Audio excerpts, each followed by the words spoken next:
नमस्कार। यूएई में corporate tax लागू हो गया है।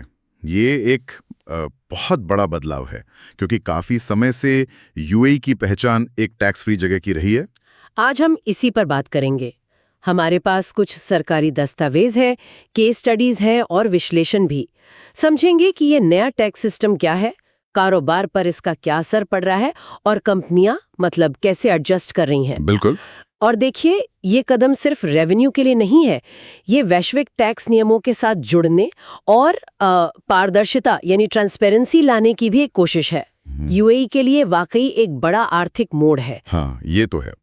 तो जरा शुरू से समझते हैं, ये कॉर्पोरेट टैक्स असल में है क्या चीज? देखिए, ये सीधा कंपनियों के नेट प्रॉफिट मतलब शुद्ध मुनाफे पर लगने वाला टैक्स है।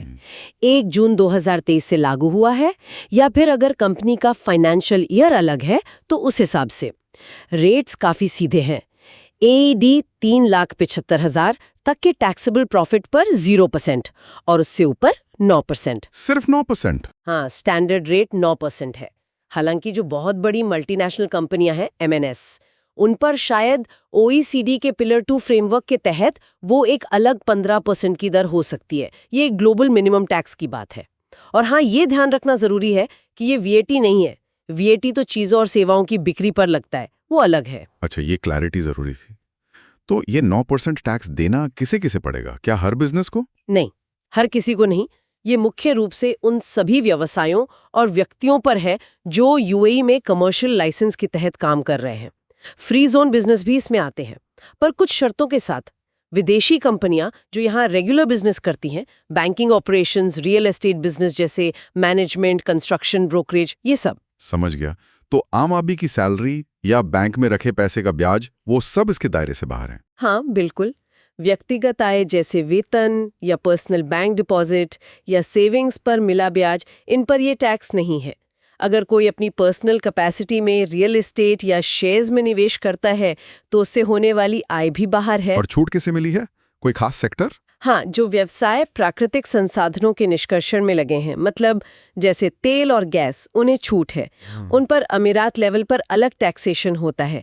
और जैसा कहा, वेतन, व्यक्तिगत निवेश आय, साथ ही कुछ qualified investment funds, public benefit संस्थाएं, पेंशन फंड्स, ये सब भी इसके दायरे से बाहर हैं। अच्छा, अब यूएई में फ्री जोन्स का भी बहुत बड़ा रोल है। हाँ। तो क्या मेनलैंड और फ्री जोन के नियम एक जैसे हैं? नहीं, यहीं पर बात थोड़ी और पेचीदा हो जाती है।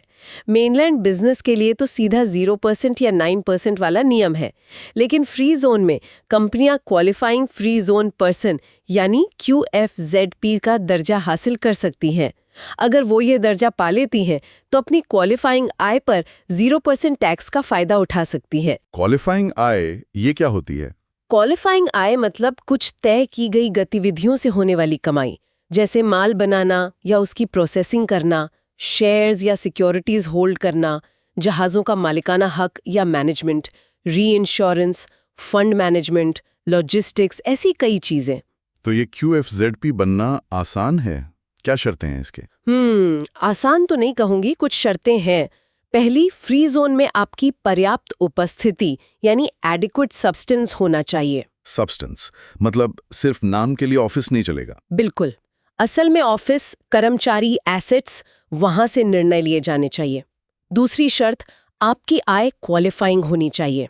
तीसरी, ट्रांसफर प्राइसिंग के नियमों का पालन करना होगा, मतलब ग्रुप कंपनीज के बीच लेन देन सही रेट पर हो। और चौथी, ऑडिटेड फाइनेंशियल स्टेटमेंट्स तैयार करने होंगे। और अगर ये शर्तें पूरी नहीं हुई तो मुश्किल हो सकती है।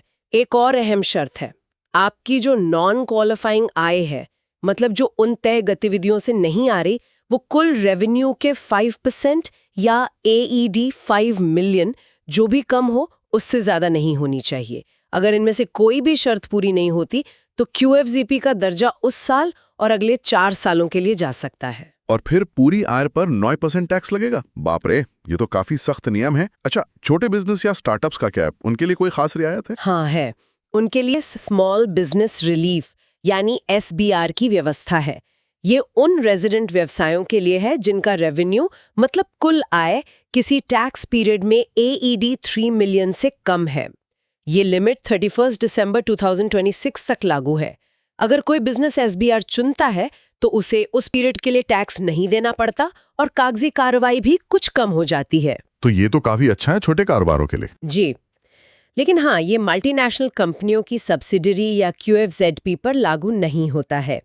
और एक बात ध्यान रखने वाली है, अगर SBR लिया है तो उस साल अगर कोई बिजनेस लॉस हुआ है तो उसे आगे कैरी फॉरवर्ड नहीं कर सकते। अच्छा, तो ये SBR चुनना एक तरह का ट्रेड ऑफ है। ये QFZB स्टेटस से आसान लगता है? क्या ये बेहतर विकल्प है छोटे कारोबारों के लिए? ये निर्भर करता है। SBR वाकई सरल है, पर ये रेवेन्यू पर आधारित है और अभी के लिए 2026 तक ही है। QFZP लंबे समय का फायदा दे सकता है, खासकर अगर बिजनेस का ज्यादातर काम क्वालिफाइंग एक्टिविटीज में है, लेकिन उसकी शर्तें जटिल हैं। बिजनेस को अपनी स्थिति देखकर फैसला लेना होगा। जाहिर है, ये सब नया है तो कंपनियों को दिक्कतें भी आ रही होंगी। मुख्य चुनौतियां क्या देख रहे हैं आप? देखिए, सबसे बड़ी चुनौती तो नियमों को ठीक से समझना और उनका पालन करना है, खासकर छोटे और मध्यम व्यवसायों के लिए। दूसरी, फाइनेंशियल रिपोर्टिंग और डॉक्यूमेंटेशन अब बहुत ज़्यादा महत्वपूर्ण हो गया है, हर चीज़ का रिकॉर्ड रखना।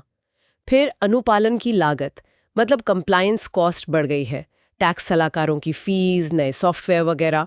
और हाँ, ट्रांसफर प्राइसिंग के नियम समझना और लागू करना भी एक चुनौती है। टैक्स ऑडिट का डर भी है। और कंपनियां इनसे निपट कैसे रही है? कोई उदाहरण है आपके पास? हाँ, देखिए, कंपनियां मजबूत अकाउंटिंग सिस्टम लगा रही हैं, नियमों से अपडेटेड रह रही हैं और प्रोफेशनल मदद ले रही हैं। जैसे एक केस स्टडी थी XYZ ट्रेडिंग की, वो लॉजिस्टिक्स में है। उन्होंने मेनलैंड और फ्री जोन ऑपरेशंस के बीच लेन देन को सही दिखाने के लिए, मतलब ट्रांसफर प्राइसिंग के लिए, एक नया अकाउंटिंग सिस्टम अपनाया। इससे ना सिर्फ उनका कंप्लायंस हुआ, बल्कि उन्हें अपने इंटर कंपनी खर्चों को बेहतर समझने में भी मदद मिली। मूल बात यह है कि रिकॉर्ड्स बहुत ध्यान से रखने पड़ रहे हैं, कम से कम 7 साल तक। 7 साल, काफी लंबा समय। अच्छा, ये रजिस्ट्रेशन कैसे होता है? रजिस्ट्रेशन फेडरल टैक्स अथॉरिटी यानी FTA के इमारा टैक्स पोर्टल पर ऑनलाइन होता है। इसकी डेडलाइन होती है जो लाइसेंस कब मिला या बिजनेस कब शुरू हुआ, इस पर निर्भर करती है। इसमें कंपनी की डिटेल्स, लाइसेंस, क्या काम करते हैं, मालिक कौन है, जिनकी 25% या ज्यादा हिस्सेदारी है, कॉन्टैक्ट पर्सन, ये सब जानकारी देनी होती है। तो कुल मिलाकर UAE एक तरह का संतुलन साधने की कोशिश कर रहा है। वैश्विक टैक्स नियमों को अपनाना, पर साथ ही बिजनेस फ्रेंडली माहौल बनाए रखना। फ्री जोन और मेनलैंड के लिए अलग रास्ते हैं, छोटे व्यवसायों के लिए SBR जैसी राहत भी है, लेकिन कंप्लायंस, नियमों का पालन, वो सबसे ऊपर है। बिल्कुल सही कहा।